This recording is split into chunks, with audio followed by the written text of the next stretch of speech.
क्या दोस्तों आपको पता है हाल ही में सुर्खियों में रहा शब्द डेरियस क्या है? प्रतिवर्ष हिमाचल दिवस कब मनाया जाता है? हाइड्रोजन गोलमेज सम्मेलन का आयोजन किसने किया? ऐसे ही 15 बड़ी खबरों को कवर करते हुए हमने आज का बोले तो 16 अप्रैल 2021 का करंट अफेयर का वीडियो तैयार किया है। क्वालिटी की दृष्टि से बेस्ट यह वीडियो, आप लास्ट तक देखें। लास्ट में मैं आपसे एक क्वेश्चन पूछूंगा जिसका आंसर आपको नीचे कमेंट बॉक्स में देना है। और अभी तक आपने हमारी GK 2020 चैनल को सब्सक्राइब नहीं किया है तो सब्सक्राइब कीजिए, पास में जो बेल आइकन है उसे भी प्रेस कर दीजिए क्योंकि आने वाले हर एक वीडियो की अपडेट आपको सबसे पहले मिले। चलिए बिना वक्त गवाए हम स्टार्ट करते हैं पहले क्वेश्चन से। प्रत्येक वर्ष हिमाचल दिवस कब आयोजित किया जाता है? प्रत्येक वर्ष हिमाचल दिवस आयोजित किया जाता है 15 अप्रैल को, यानी कि इस क्वेश्चन का सही आंसर है 15 अप्रैल को हिमाचल डे मनाया गया। और जब हिमाचल दिवस मनाया गया है तो 15 अप्रैल को हिमाचल दिवस क्यों मनाया जाता है, इनके पीछे का जो इतिहास है वो भी मैं आज आपको बताने जा रहा हूं। हिमाचल की रचना का इतिहास आप ध्यान से पढ़ो। 15 अप्रैल 1948 को हिमाचल प्रदेश मुख्य आयुक्त के प्रांत के रूप में अस्तित्व में आया। कब? 15 अप्रैल 1948 को। और इसीलिए 15 अप्रैल को हिमाचल दिवस मनाया जाता है। और 26 जनवरी 1950 को हिमाचल प्रदेश ग श्रेणी का राज्य बन गया। और आगे बात करें तो 1 जुलाई 1956 को हिमाचल प्रदेश को केंद्र शासित प्रदेश घोषित किया गया। और आखिरकार 25 जनवरी 1971 को नया राज्य अस्तित्व में आया। कौन? हिमाचल प्रदेश। यानी कि हिमाचल प्रदेश अपना स्थापना दिवस कब मनाता है? 25 जनवरी, क्योंकि 25 जनवरी 1971 को हिमाचल प्रदेश भारत गणराज्य का 18वां स्टेट बना है। तो आपको दो फैक्ट याद रखने हैं, एक तो हिमाचल दिवस 15 अप्रैल को, लेकिन हिमाचल प्रदेश अपना स्थापना दिवस कब मनाता है वो भी क्वेश्चन एग्जामिनेशन में पूछ लिया जा सकता है। 25 जनवरी को किस राज्य ने अपना स्थापना दिवस मनाया? हिमाचल प्रदेश ने। और 25 जनवरी को क्यों? तो यहां पर पढ़ सकते हैं, सभी हिमाचल वासियों को पूर्ण राज्यत्व दिवस की शुभकामनाएं। यानी कि हिमाचल को पूर्ण राज्यत्व का दर्जा मिला था 25 जनवरी को। और हिमाचल दिवस कब? 15 अप्रैल को। तो यहां बात करते हैं हिमाचल प्रदेश की। सबसे पहले मैप में देखिए। मैप में देखने से पहले मैं आपसे बताना चाहूंगा कि हमारी GK 2020 चैनल पर एक यूनिक वीडियो हमने शूट किया है और यह सभी राज्यों से बना है। जैसा कि आप कोई भी स्टेट ले लो तो कोई भी स्टेट में वहां की कैपिटल, उस स्टेट के वहां के राज्यपाल, वहां के चीफ मिनिस्टर, और कोई भी स्टेट है, मान लीजिए गुजरात, तो गुजरात में राज्यसभा सीटों की संख्या कितनी है, गुजरात में लोकसभा सीटों की संख्या कितनी है, गुजरात की अपनी विधानसभा सीटों की संख्या कितनी है। ऐसे ही सभी स्टेट के 6 फैक्ट को लेकर हमने एक यूनिक वीडियो बनाया है जो आज हम पब्लिश करने वाले हैं दोपहर 12 बजे। तो आपकी जरूरत के लिहाज से एक बार देख लीजिए, क्योंकि यह वीडियो ऐसा है कि हर 5 साल में एक बार करंट अफेयर में आएगा। क्योंकि इलेक्शन के लिहाज से आपको सभी राज्यों की विधानसभा सीटों के बारे में भी पता होना चाहिए। तो 5 साल में एक बार लोकसभा चुनाव होता है, तो लोकसभा सीटों की संख्या किस राज्य में कितनी है वो भी अपने अपने स्टेट के बारे में पता होना चाहिए। सही है ना? तो चलिए दोस्तों, आज यह वीडियो आप ध्यान से देख लीजिए और वीडियो अच्छा लगता है तो लाइक कीजिए। कब हम यह वीडियो पब्लिश करने वाले हैं? दोपहर 12 बजे। हिमाचल प्रदेश की बात करें तो हिमाचल प्रदेश का शाब्दिक अर्थ बर्फीले पहाड़ों का प्रांत है। हिमाचल प्रदेश की कैपिटल का नाम है शिमला। तो हिमाचल प्रदेश की दूसरी कैपिटल है धर्मशाला। हिमाचल प्रदेश के राज्यपाल बंडारू दत्तात्रेय, इमेज में आप देख सकते हैं, और हिमाचल प्रदेश के मुख्यमंत्री है जयराम ठाकुर। और दोस्तों इसी तरह हर क्वेश्चन से जुड़े इंपॉर्टेंट फैक्ट मैं आपके सामने रखता हूं। हमारा यह तरीका आपको अच्छा लगता है, वीडियो को लाइक करना मत भूलिएगा। दूसरा क्वेश्चन है आपकी स्क्रीन पर, हाल ही में सुर्खियों में रहा डेरियस क्या है? सुर्खियों में रहा यह शब्द आप ध्यान से पढ़िए। क्या लिखा है? डेरियस। तो यह डेरियस क्या है? यह एक खरगोश है। यानी कि इस क्वेश्चन का सही आंसर है ऑप्शन ए, खरगोश। तो क्या यह खरगोश वाला क्वेश्चन एग्जामिनेशन में टपक सकता है? बिल्कुल टपक सकता है, क्योंकि इस खरगोश का दोस्तों Guinness book of world records में नाम दर्ज है, जो हाल ही में चोरी हो गया है। इसीलिए यह क्वेश्चन सुर्खियों में आया है। डेरियस एक खरगोश का नाम है। पूरी घटना को समझाता हूं, आप ध्यान से देखो। डेरियस विश्व का सबसे बड़ा जिंदा खरगोश है। विश्व का सबसे बड़ा जिंदा खरगोश, जो 4 फीट 3 इंच यानी कि 129 सेंटीमीटर लंबा है। 129 सेंटीमीटर लंबा है यह खरगोश। नाम है डेरियस। और साल 2010 में डेरियस को Guinness book of world record में विश्व का सबसे बड़ा खरगोश होने का रिकॉर्ड दर्ज किया गया था। और हाल ही में करंट अफेयर में क्यों आया? क्योंकि डेरियस की मालकिन, इमेज में आप देख सकते हैं, डेरियस की मालकिन एनेट एडवर्ड्स ने डेरियस को खोजने वाले के लिए इनाम की राशि की घोषणा की है, क्योंकि हाल ही में यह डेरियस की चोरी हो गई है। और मालकिन ने कहा है कि जो भी डेरियस को खोजकर लाएगा उसे 1000 पाउंड यानी करीब 1 लाख भारतीय रुपये का इनाम दिया जाएगा। और इसीलिए Guinness book of world records में नाम दर्ज होने के कारण हमें यह फैक्ट याद रख लेना चाहिए। कैसा लगा? इंटरेस्टिंग? तो बजाइए दोस्तों ताली, यानी कि बेल आइकन है उसे प्रेस कर दीजिए, क्योंकि इसी तरह के करंट अफेयर के वीडियो आपको अक्सर मिले। तीसरा क्वेश्चन, निम्न में से कौन सा अभ्यास बांग्लादेश के साथ आयोजित नहीं किया जाता है? भारत और बांग्लादेश दोनों के बीच कौन सा युद्ध अभ्यास आयोजित नहीं किया जाता है? यह क्वेश्चन में हमें यहां पूछा गया है। तो भारत और बांग्लादेश के बीच संप्रीति अभ्यास, टेबल टॉप अभ्यास, INBN कॉर्पेट अभ्यास, यह तीनों अभ्यास बांग्लादेश के साथ भारत आयोजित करता है। लेकिन सूर्य किरण नामक अभ्यास हम आयोजित करते हैं नेपाल देश के साथ। किसके साथ? नेपाल देश के साथ। यानी कि यहां हमें आंसर मिल गया ऑप्शन ए, सूर्य किरण। तो भारत के बांग्लादेश से संबंधित अन्य अभ्यास की बात करें तो एक थल सेना अभ्यास है जिसका नाम है संप्रीति अभ्यास, जो भारत और बांग्लादेश के बीच आयोजित होने वाला एक थल सेना अभ्यास है। तो भारत और बांग्लादेश के बीच एक टेबल टॉप नामक वायुसेना अभ्यास आयोजित होता है। भारत और बांग्लादेश के बीच INBN कॉर्पेट, जो एक नौसेना अभ्यास है, वो आयोजित होता है। और संवेदना अभ्यास बांग्लादेश, नेपाल, श्रीलंका और संयुक्त अरब के साथ बहुराष्ट्रीय वायु अभ्यास है भारत देश का। और हाल ही में शांतिर अग्रसेना नामक सैन्य अभ्यास आयोजित किया गया है बांग्लादेश के द्वारा, जिसमें भारत देश ने भी हिस्सा लिया है। और इसीलिए यह युद्ध अभ्यास से जुड़ा हुआ क्वेश्चन करंट अफेयर में आया है।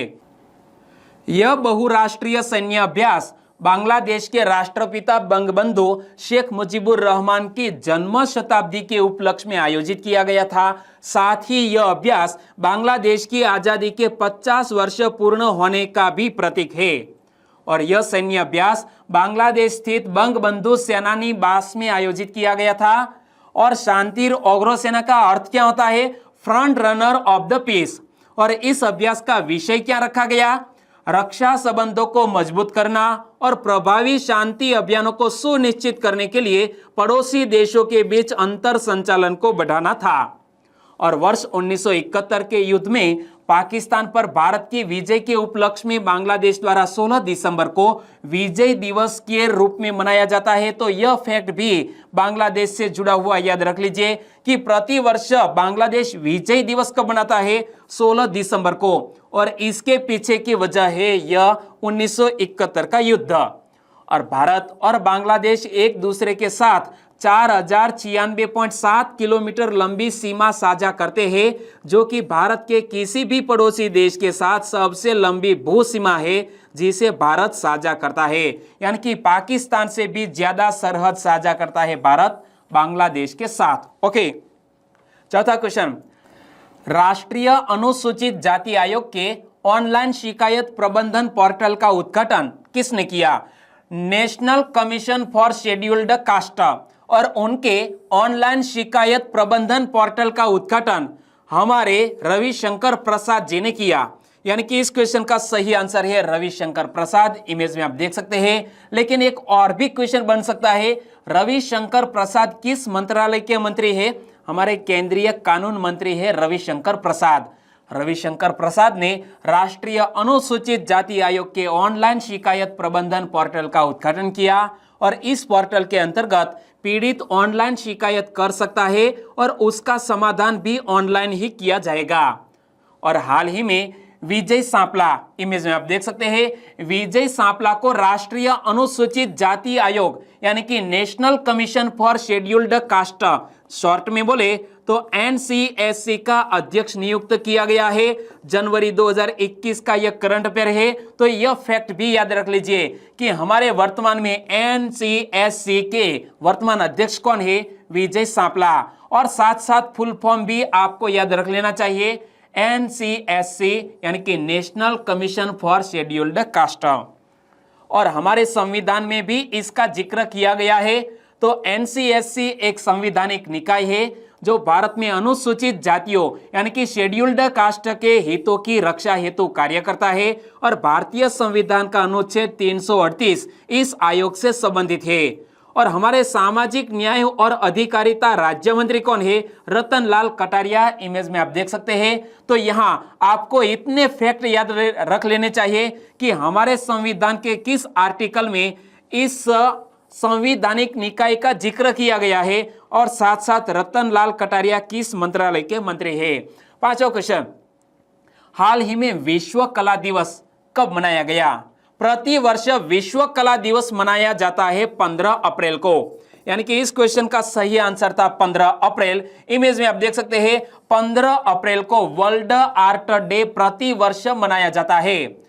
विश्व कला दिवस आखिरकार 15 अप्रैल को क्यों मनाया जाता है, इसके पीछे का उद्देश्य क्या है?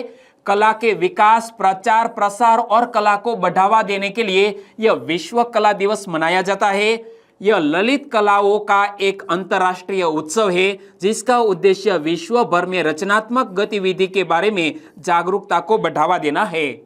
और इस अवसर पर यूनेस्को सभी को सांस्कृतिक कार्यक्रमों और प्रस्तुतियों या प्रदर्शनियों जैसी विभिन्न गतिविधियों में शामिल होने और इसमें भाग लेने के लिए प्रोत्साहित करता है यूनेस्को। तो यूनेस्को का जिक्र किया गया है, तो यूनेस्को का पूर्ण स्वरूप क्या होता है? United Nations Educational, Scientific and Cultural Organization. UNESCO का गठन कब हुआ? गठन हुआ 16 नवंबर 1945 को और यूनेस्को का हेडक्वार्टर फ्रांस की कैपिटल पेरिस में स्थित है। और यूनेस्को की वर्तमान महानिदेशक कौन है? Andre Azoulay. छठा क्वेश्चन, हाल ही में आहार क्रांति अभियान का शुभारंभ किसने किया? आहार क्रांति नामक एक अभियान का शुभारंभ किया है हमारे डॉक्टर हर्षवर्धन साहब ने, यानी कि इस क्वेश्चन का सही आंसर है हर्षवर्धन। और आहार क्रांति की एक टैगलाइन भी यहां दी गई है, उत्तम आहार उत्तम विचार। और हमारे डॉक्टर हर्षवर्धन किस मंत्रालय के मंत्री है? हमारे ministry of health and family welfare के मिनिस्टर है डॉक्टर हर्षवर्धन। और आहार क्रांति अभियान को किस उद्देश्य से लॉन्च किया गया है? पोषण के बारे में जनता में जागरूकता लाना। और भारत सहित विश्व भर में यह समस्या महसूस की जाती है। कौन सी समस्या? कुपोषण की। और अध्ययनों से पता चलता है कि भारत में कैलोरी के लिहाज से जितने कृषि उत्पादों की जरूरत है उससे 2 गुना उत्पादन होता है, लेकिन इसके बावजूद देश में कुपोषण की समस्या बरकरार है। एक सोचने का विषय है कि आखिरकार ऐसा क्यों? तो समृद्धि के बावजूद भूखमरी की इस अजीबोगरीब समस्या का कारण लोगों में पोषण के बारे में जागरूकता की कमी है। जी हाँ, पोषण के बारे में लोगों में जागरूकता की कमी है और इसीलिए आहार क्रांति अभियान की शुरुआत की गई है। तो इसी बात को ध्यान में रखते हुए आहार क्रांति अभियान शुरू किया गया है। और इस अभियान का आदर्श वाक्य क्या है? उत्तम आहार उत्तम विचार। और यह अभियान Vigyan Bharati, Global Indian Scientist and Technocrats Forum, Vigyan Prasar और प्रवासी भारतीय अकादमिक और वैज्ञानिक संपर्क के सहयोग से शुरू किया गया है। सातवां क्वेश्चन, हाल ही में कालाच्या पलीकडच्या महामानव पुस्तक का विमोचन किसने किया? एक मराठी भाषा में यह शब्द लिखा हुआ है, पुस्तक का नाम क्या है? कालाच्या पलीकडच्या महामानव। और इस पुस्तक का विमोचन किया है महाराष्ट्र के राज्यपाल भगत सिंह कोश्यारी जी ने, यानी कि इस क्वेश्चन का सही आंसर है भगत सिंह कोश्यारी। इमेज में आप देख सकते हैं महाराष्ट्र के राज्यपाल भगत सिंह कोश्यारी ने डॉक्टर भीमराव अंबेडकर की 130वीं जयंती के अवसर पर यानी कि 14 अप्रैल को चैत्य भूमि गए और वहां बाबा साहेब अम्बेडकर को पुष्पांजलि अर्पित की। और राज्यपाल भगत सिंह कोश्यारी ने एक पुस्तक कालाच्या पलीकडच्या महामानव का विमोचन किया, जो जाने माने लोगों द्वारा डॉक्टर अंबेडकर के जीवन और कार्यों के बारे में लिखे गए लेखों का एक संग्रह है। और इसका संपादन किसने किया है? एक सांसद जिसका नाम है राहुल शेवाले। राहुल शेवाले ने यह कालाच्या पलीकडच्या महामानव नामक पुस्तक का संपादन किया है। 8वां क्वेश्चन, विश्व चग्गास रोग दिवस कब मनाया गया? प्रति वर्ष वर्ल्ड चग्गास डिजीज डे मनाया जाता है 14 अप्रैल को। यानी कि इस क्वेश्चन का सही आंसर है 14 अप्रैल को यह महत्वपूर्ण दिवस मनाया गया। 2020 में पहली बार यह विश्व चग्गास रोग दिवस मनाया गया था। तो विश्व चग्गास रोग दिवस किसके द्वारा मनाया जाता है? वर्ल्ड हेल्थ ऑर्गेनाइजेशन के द्वारा। और विश्व स्वास्थ्य संगठन के वर्तमान महानिदेशक कौन है? टेड्रोस अधनोम घेब्रेयेसस, इमेज में आप देख सकते हैं। और विश्व चग्गास रोग दिवस मनाने का उद्देश्य क्या है? चग्गास रोग के बारे में जागरूकता फैलाना। और इस बीमारी का चग्गास नाम किसके नाम से लिया गया है? एक डॉक्टर के नाम से यह चग्गास नाम लिया गया है। डॉक्टर का नाम है डॉक्टर कार्लोस रिबेइरो जस्टिनियानो चग्गास। और इस बीमारी के पहले रोगी का निदान किस देश में किया गया था? ब्राजील देश में। और चग्गास रोग के बारे में मैं आपको बताऊं तो चग्गास रोग ट्राइटोमिन नामक एक कीड़े के काटने से होता है। इमेज में आप देख सकते हैं, कीड़े का नाम है ट्राइटोमिन। इस कीड़े के काटने से यह चग्गास रोग होता है और व्यक्ति के चेहरे पर यह काटता है और इसीलिए इसे किसिंग बग भी कहा जाता है। क्या? किसिंग बग भी कहा जाता है। 9वां क्वेश्चन, हाल ही में हाइड्रोजन गोलमेज सम्मेलन का आयोजन किसने किया? हाइड्रोजन राउंड टेबल कॉन्फ्रेंस का आयोजन हाल ही में TEF FIPE दोनों ने मिलकर किया है। यानी कि इस क्वेश्चन का सही आंसर है ऑप्शन डी, ए और बी दोनों ने हाइड्रोजन गोलमेज सम्मेलन का आयोजन किया। यानी कि इस क्वेश्चन का सही आंसर है TEF और FIPE। तो इसका पूर्ण स्वरूप क्या होता है? TEF का पूर्ण स्वरूप द एनर्जी फोरम और FIPI का पूर्ण स्वरूप federation of Indian petroleum industries. तो पेट्रोलियम और प्राकृतिक गैस मंत्रालय के अंतर्गत द एनर्जी फोरम और federation of Indian petroleum industries ने 15 अप्रैल 2021 को वर्चुअल माध्यम से हाइड्रोजन गोलमेज सम्मेलन का आयोजन किया है। और हाइड्रोजन गोलमेज सम्मेलन का विषय क्या है? हाइड्रोजन अर्थव्यवस्था भारतीय संवाद 2021। इसी थीम के साथ यह हाइड्रोजन गोलमेज सम्मेलन का आयोजन हुआ। और हाइड्रोजन गोलमेज सम्मेलन का उद्देश्य क्या है? उभरते हाइड्रोजन इकोसिस्टम और साझेदारी, सहयोग तथा संगठन की संभावनाओं से जुड़े अवसरों का पता लगाना। और हाइड्रोजन राउंड टेबल अपनी तरह का पहला आयोजन है जिसमें मंत्री स्तरीय सत्रों का आयोजन होगा। इस उच्च स्तरीय गोलमेज सम्मेलन का नेतृत्व पेट्रोलियम और प्राकृतिक गैस तथा इस्पात मंत्री श्री धर्मेंद्र प्रधान करेंगे। और आयोजन में उद्घाटन भाषण भी दिया है धर्मेंद्र प्रधान ने। इमेज में आप देख सकते हैं हमारे किस मंत्रालय के मंत्री है वो आपको पता चल गया। और हाइड्रोजन गोलमेज सम्मेलन में 15 अलग अलग देशों से कुल 25 वक्ता हिस्सा लेंगे जो विभिन्न स्रोतों से हाइड्रोजन की क्षमता और राष्ट्रीय ऊर्जा परिवर्तन के लिए इसके महत्व पर चर्चा करेंगे। और गोलमेज सम्मेलन के इस वर्चुअल आयोजन में दुनिया भर से लगभग 3000 प्रतिभागियों के जुड़ने की भी संभावना है। 10वां क्वेश्चन, हाल ही में पोषण ज्ञान वेबसाइट का शुभारंभ किसने किया? पोषण ज्ञान नामक वेबसाइट का शुभारंभ किया है नीति आयोग ने। यानी कि इस क्वेश्चन का सही आंसर है नीति आयोग। और पोषण ज्ञान यह डिजिटल कोष क्या है? हाल ही में नीति आयोग ने बिल और मिलिंडा गेट्स फाउंडेशन तथा centre for social and behaviour change Ashoka university के साथ साझेदारी में स्वास्थ्य एवं पोषण पर आधारित एक राष्ट्रीय डिजिटल कोष पोषण ज्ञान की शुरुआत की। और यह कोष पोषण क्षेत्र में ज्ञान जागरूकता और व्यवहार परिवर्तन की चुनौतियों से निपटने के लिए सरकारी एजेंसियों और अन्य विकास संगठनों द्वारा बनाया गया एक प्रभावी सामग्री संग्रह है। और जब यह लॉन्च किया है नीति आयोग ने, तो नीति आयोग की स्थापना कब हुई? 1 जनवरी 2015 को नीति आयोग की स्थापना हुई और नीति आयोग ने योजना आयोग का स्थान लिया। नीति आयोग के उपाध्यक्ष कौन? राजीव कुमार। और नीति आयोग के अध्यक्ष हमेशा हमारे देश के प्रधानमंत्री होते हैं। नीति आयोग के सीईओ है अमिताभ कांत और नीति आयोग में मित्रों भारत देश के प्रधानमंत्री ही अध्यक्ष होते हैं। लेकिन नीति आयोग में एक सबसे महत्वपूर्ण है गवर्निंग काउंसिल। गवर्निंग काउंसिल में कौन कौन शामिल होते हैं? तो राज्यों के मुख्यमंत्री और केंद्र शासित प्रदेशों, जिन केंद्र शासित प्रदेशों में विधानसभा है वहां के मुख्यमंत्री, और जिन केंद्र शासित प्रदेशों में विधानसभा नहीं है वहां के लेफ्टिनेंट गवर्नर गवर्निंग काउंसिल में शामिल होते हैं। 11वां क्वेश्चन, निम्न में से कौन सा क्षेत्र प्रीमियम चाय के उत्पादन के लिए मशहूर है?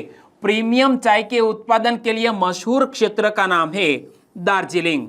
यानी कि इस क्वेश्चन का सही आंसर है ऑप्शन बी।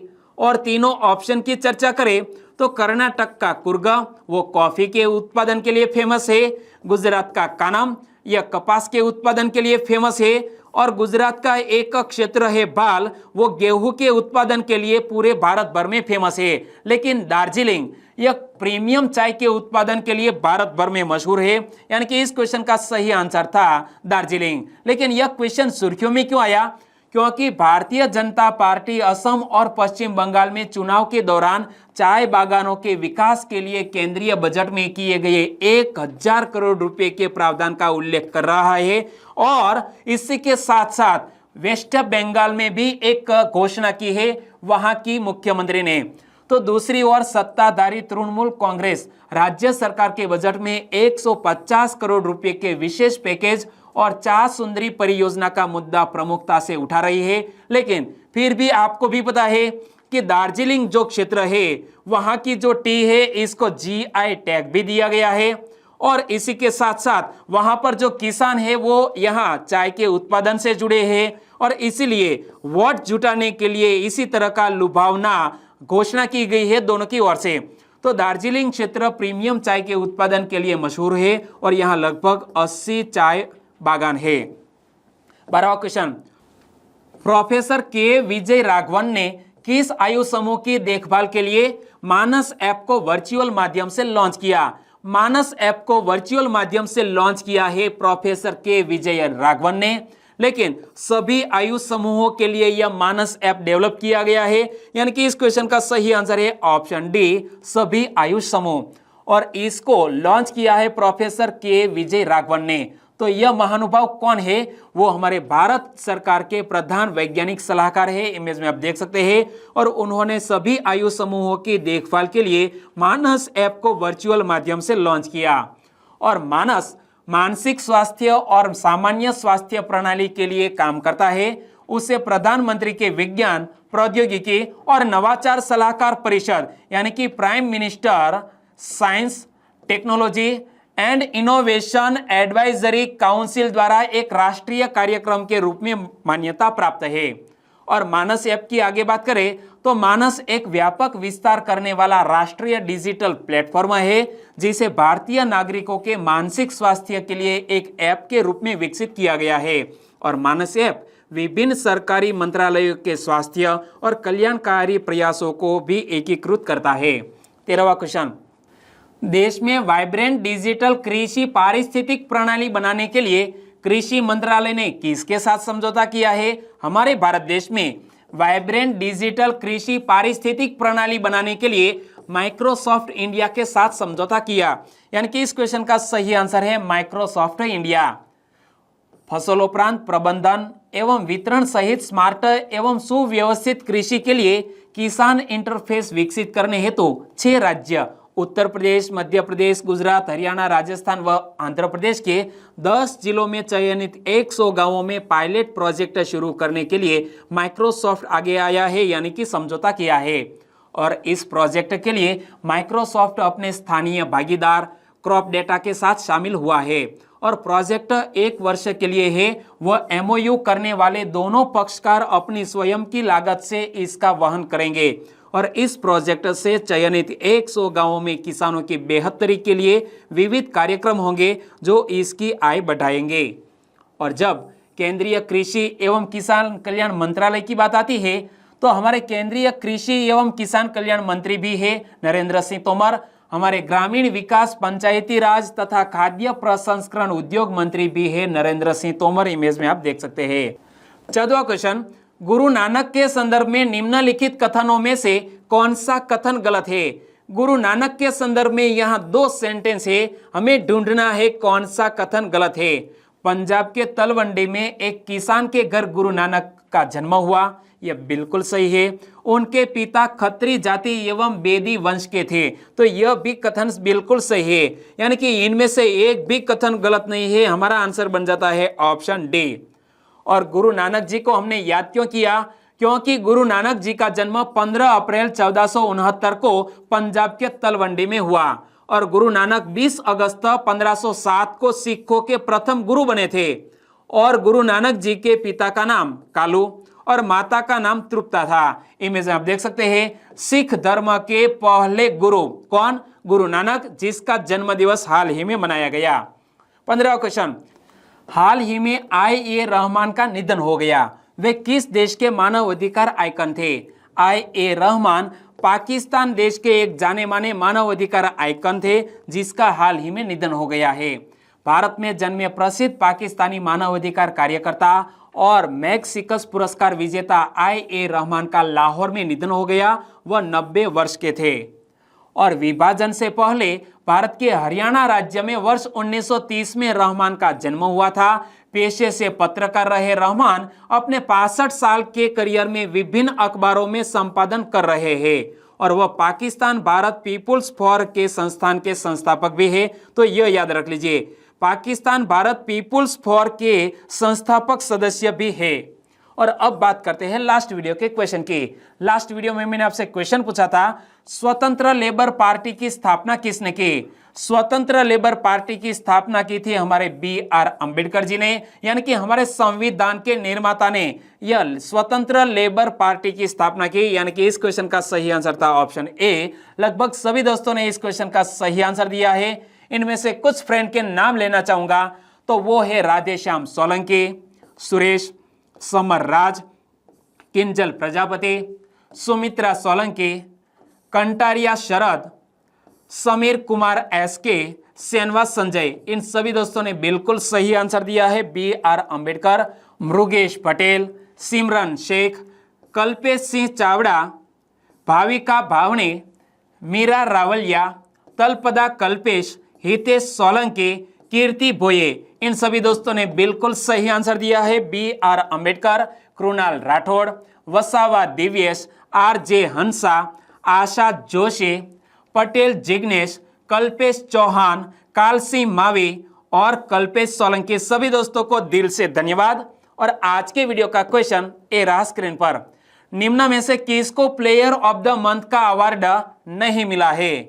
निम्न में से किसको प्लेयर ऑफ द मंथ का अवार्ड अभी तक नहीं मिला है? सही ऑप्शन चुनिए और आंसर दीजिए नीचे कमेंट बॉक्स में।